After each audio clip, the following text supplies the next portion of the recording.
taking us down to Delaware, over to Rutgers University, Marlton, Burlington, out to Westchester University, where we had a wonderful, unplanned, impromptu moment when Miss Carole King stopped by, sat down and played and sang.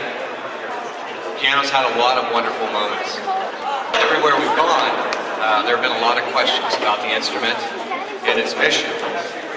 One of the most often asked question is, how much does a Stein weigh? This one weighs 990 pounds. It's actually heavier than a normal concert grand. And it's also much more difficult to move. A normal concert grand, you would tip it up on its side, you take the three legs off, and you're able to roll it. We can put it in Verizon Hall, we can roll it over here to Perlman, and it takes 3 movers to move. This actually takes 5 movers, because it actually sits on a pedestal. All 3 legs are attached, and it's a pedestal that the piano sits on. So they have to actually lift it up and place it into place each time that they move it. And they're going to move it 16 times through the month of October. So I think on November 1st, along with yours truly, there will be also 5 very tired movers. The piano is a recreation of the 1939 World's Fair piano. 1939, Steinway & Sons, which had been manufacturing since 1853 in New York, was already recognized as an American icon. And so they were selected to build the concert grand for the World's Fair. And they chose a designer named Walter T., who created this dyed blonde maple masterpiece with the Art Deco styling. And it was a wonderful success, and many of the great artists of that time performed on the instrument. That instrument is now the prized possession of the Smithsonian Institute and is still used in performances today.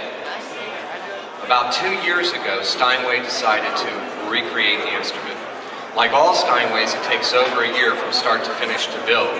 And during that process, they decided to change the instrument slightly and to create a mission for the instrument. On the original piano, we had these stars. Each star, which runs the perimeter rim, was representative of a state or protectorate of the United States at that time. But here, rather than the doves of peace, we have the American eagle with the talons outstretched. And on the new instrument, along with the doves, they've actually put a row of flags. And the flags that run the perimeter, there are over 160 of them, represent the countries in where UNICEF provides assistance for children. And on the fall board, which is keyboard lid right here, something you guys will see up close in just a couple minutes, we see another 30 plus flags. These are the countries where UNICEF raises money. So Steinway built this wonderful gift.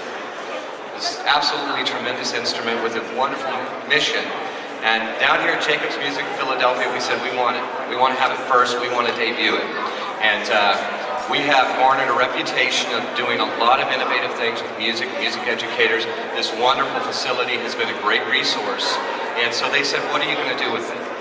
Because their original plan was to send it for 3 years to the great concert halls worldwide and have the leading artists perform in benefit concerts to raise money for children and awareness of children. And that is going to happen.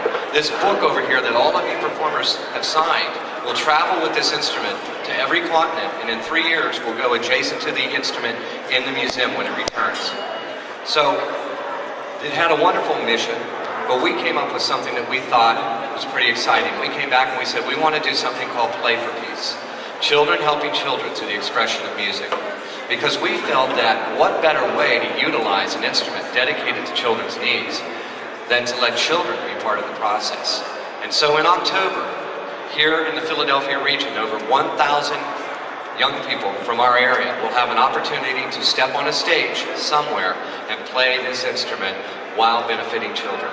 And we never knew how big that would be, because you guys here in the front row, spilling over into the second row back here, you have earned your right to be here. You've earned your right to step up and have your Kimmel Center debut through your hard effort and work in music studies, but also by going out and raising money for children worldwide.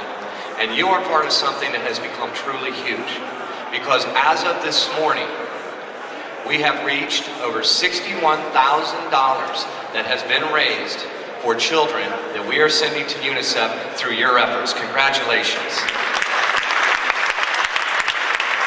Very exciting for me. It's also very exciting to me. These are a group of teachers I know well. I live in Abington. My daughter studies with a member of this group, and so I was very delighted. Northern Delaware Valley music teachers scheduled this time, put this effort to be here, and I am delighted to invite to the stage the first performer, Miss Hilary Gavay.